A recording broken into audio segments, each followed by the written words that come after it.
Local news about local people. This is Newslink Indiana. Hello and welcome to NewslinkIndiana.com for Tuesday, February 28th, 2006. I'm Abby Walton. State police say alcohol may have been a factor in a crash on Interstate 69 just after 7:30 Monday morning that left a Michigan man in critical condition. According to police, the 20-year-old driver Daniel Prosser of Flint, Michigan lost control, overcorrected, and flipped the truck 3 times into the median, landing on its side.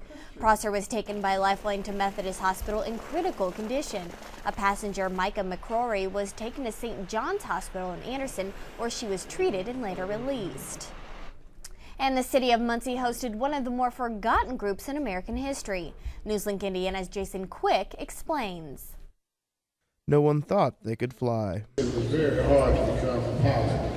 And one of the reasons is the fact that the cards were stacked against us. We were not expected to succeed.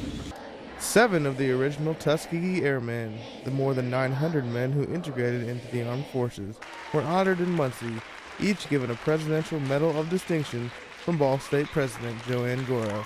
Children from all over Muncie gathered today to witness the Tuskegee Airmen, a part of American history that's not always taught in the history books. The brave veterans told the students what it was like during their time in the military. And as they came down the gangplank of the ship and got to the bottom, there were 2 signs. One to the left said for whites, and one to the right said color. It is the hope of Dr. Maria Williams Hawkins, who helped arrange for the airmen to visit Muncie, that their speech will encourage students not to ignore part of their history. I hope that, if nothing else, bringing in the Tuskegee Airmen will remind all students, and especially those who love history, to look at some of the other groups. In Muncie, Jason Quick, Newslink, Indiana. The Ball State University Presidential Medal of Distinction had been given out just 31 times prior to today. And State House legislators are voting on changes to Indiana's seatbelt law. If the amendment passes, drivers of pickup trucks will no longer be exempt from the Click It or Ticket campaign. The original seatbelt law that passed in 1991 excluded pickups, grouping them with other commercial vehicles that make frequent stops. While some drivers say seatbelts are a hassle, other business owners say they value safety. If I'm on a delivery, I'm going to wear my seatbelt. Just for the fact even if I'm a big truck, I can still get in a wreck. So just because you have to stop a lot shouldn't mean you don't have to wear your seatbelt. The Indiana House Committee on Public Policy and Affairs is expected to decide on the issue this spring. In the campaign to fight obesity in schools, vending machines could receive a makeover, thanks in part to a proposed bill now before the legislature. Newslink Indiana's Rachel Zdib finds out what students think of the move. Snickers bars may share space with baked lays and vending machines next school year. I think it's a good idea to have healthier choices in the vending machine because people are becoming more and more aware of it. Clevenger has healthy items in vending machines already. Full boxes line shelves of their warehouse. It typically doesn't stay on the market long enough to get a foothold. By July, vending machines must offer 35% of healthy foods to local schools. By 2007 school year, there will be half of healthy and non-healthy foods. What will students choose? My favorite candy is Reese's Pieces. Popcorn, Skittles. Students say depending on their mood, they may buy healthier foods available to them. A lot of students are overweight and stuff like that, and it would just be healthier for everyone. It would be better because it's less it prevents less cavities and stuff like that. In Muncie, Rachel Zdib, Newslink, Indiana. If House Bill 111 passes through the Senate, it could be a major step towards a healthier Indiana. And now here's Joe Thomas with a look at our forecast. And Joe, today's weather is a complete 180 compared to this weekend. It was very cold this weekend. We had a beautiful day today. The sun was out. It was very warm. We're only going to see those conditions get warmer into tomorrow and on Thursday. Unfortunately, there are going to be some showers with that. I'll tell you about that in the 5-day forecast later on. February as a whole was a relatively warm month. It was above average. We had 14 complete days that were above average for the month. Temperatures will begin to climb later on this week, so that trend will continue.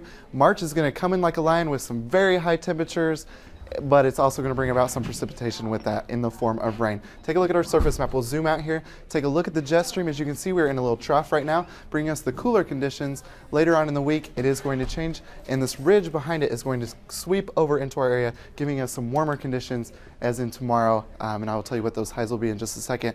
All the way throughout the weekend, that jet stream is going to stay to the north of us, leaving us with warm conditions throughout the evening.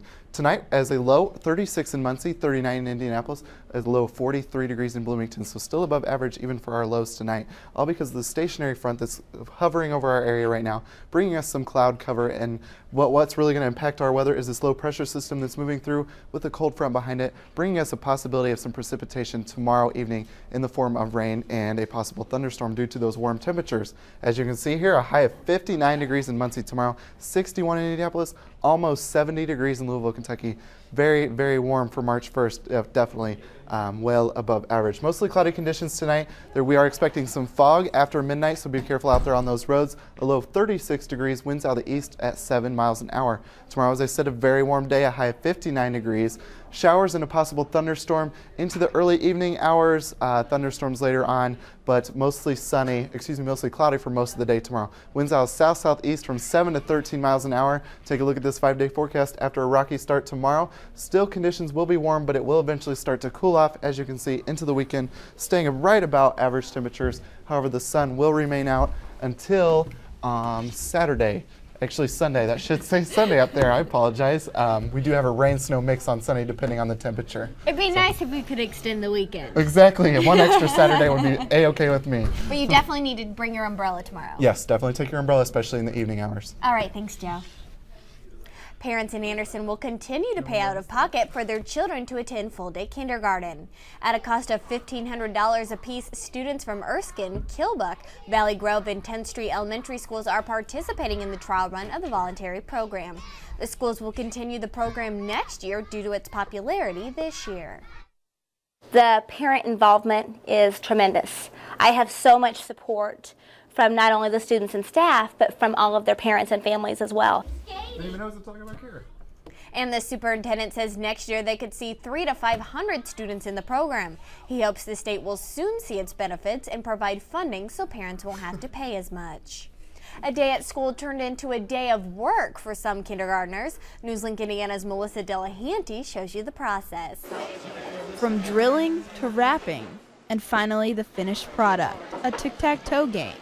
A chance for area students to go to work for the day. I offered the teacher, I said, would you like to come to Ball State, come to our manufacturing lab and let her, run a real production line. Using all safety measures, students at Yorktown and Pleasant View elementary schools learn things today as complex as manufacturing and economics, but also learn things as simple as punching out. Starting at the drill press, moving down to the conveyor belt and onto the sanding station, and then the final inspection. I think they love it. The smile on their face, not only the kids, but the parents that come along. The school administration's fully behind it. The principal of the school's been here before, and they love it. Would you say it was like a hard day or what? No, not a hard day? Excited. Teachers say it's a good way for kids to get real-life experience at such a young age. I think everybody should understand how products are produced, how you come up with good ideas, how technology helps produce consumer goods. In Muncie, Melissa Delahanty, Newslink, Indiana. Seymour says he hopes the project can become an annual event. And those are the headlines for East Central Indiana for Tuesday, February 28th, 2006. Please join us again tomorrow right here at newslinkindiana.com.